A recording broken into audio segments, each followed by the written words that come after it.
Hello candidates, I am going to dictate you a passage from Progressive magazine. So please get ready for the dictation. The dictation will start after 15 seconds.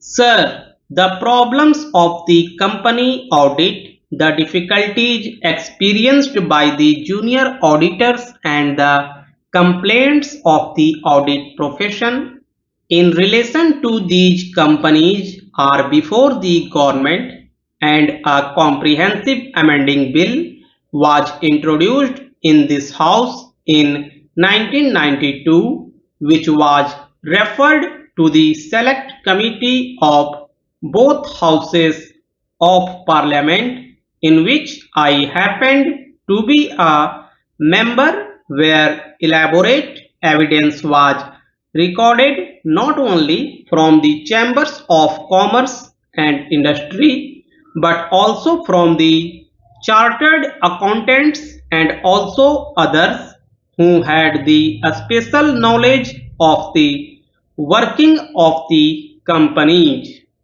All these aspects were considered, and the committee came to the conclusion of fixing the number of companies an auditor personally or a firm of auditors could audit be at 20.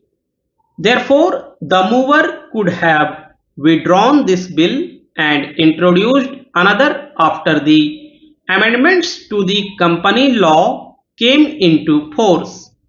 One of the reasons advanced by the mover of that the social concept should be introduced into auditing, by which perhaps he means that there should be dispersal of audit work among the thousands of members of the audit profession. I respectfully submit that this is not possible. No work can be distributed because some auditors have little work or are starving, and some work should be given to them. This is not possible. An auditor, like a lawyer or a doctor, should have a reputation which would enable him to get the work of audit of a company. Naturally, companies would select auditors or firms of auditors who have a reputation in their profession. Therefore, it is not possible to introduce the social concept in auditing in fixing the number of companies a firm of auditors should be allowed to audit under the Act. His second point is that monopoly should be broken. The cry against monopoly is common nowadays, that there should be no monopoly houses, there should be no monopoly, and all that. If an auditor has attracted the audit work of a number of companies to himself, how can you say it is a monopoly? When an auditor has no work because he has not earned a reputation in the field, how can there be a complaint that he is not occupied? This happens in every profession. Only a few lawyers get the work. Work is concentrated among a few doctors. How can the others in the profession complain? Then there is the cry for nationalization of audit. The mover mentioned it while moving the bill.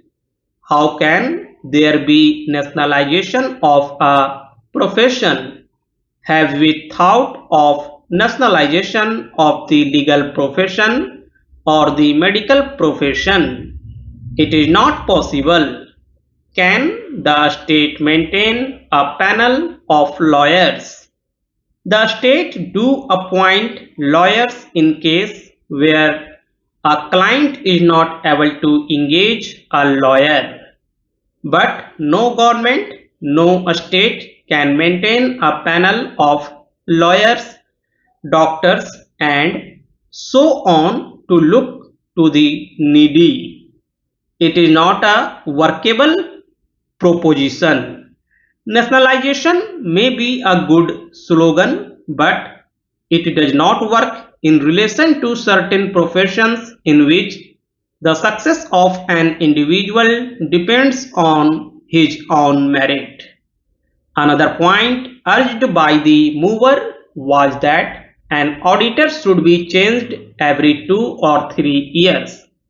His main complaint is that an auditor or firm of auditors auditing the accounts of a particular company for a number of years may act in collusion with the firm and may not do the auditing faithfully or correctly, that he may be hand in glove with the company and its directors.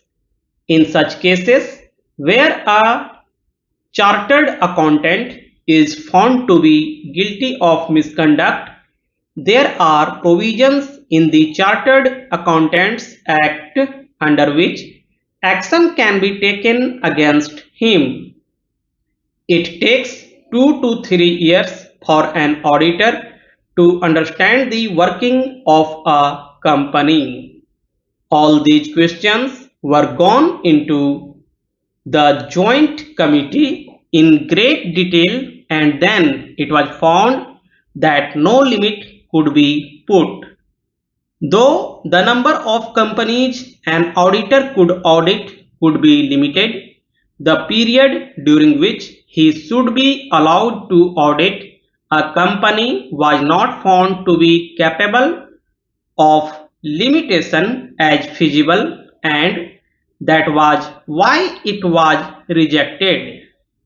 Another objection taken by the mover was that all the auditors are in the metropolitan areas.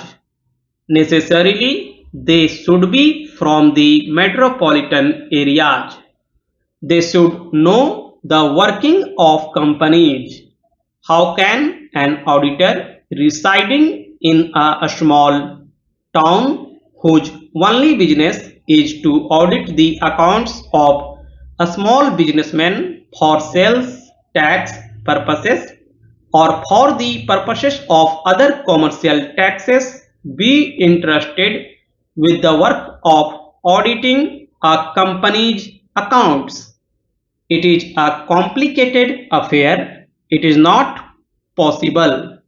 It is only in metropolitan cities that the auditors could carry on their profession. They get the whole time experience of accounts of the companies. About costing, also I think the Company Law Board can order an inquiry into the cost of production in a company. I think all those provisions have been made after elaborate discussion.